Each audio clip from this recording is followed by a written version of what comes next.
હિન્દુ ધર્મની રક્ષા કાળજી અને હિન્દુઓમાં ભાઈચારો જળવાઈ રહે તે હેતુથી મૂળ રાજસ્થાનના યુવકે આરંભી 12 જ્યોતિર્લિંગની યાત્રા।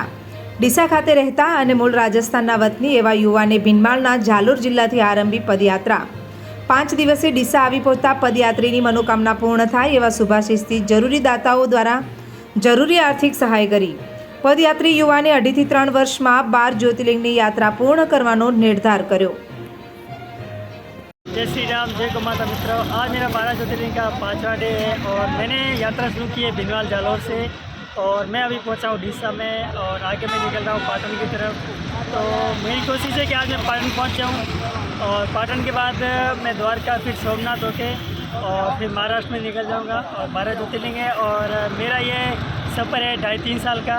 तो प्लीज़ ज़्यादा से ज़्यादा सपोर्ट कीजिएगा। तो जय श्री राम, जय गौ माता।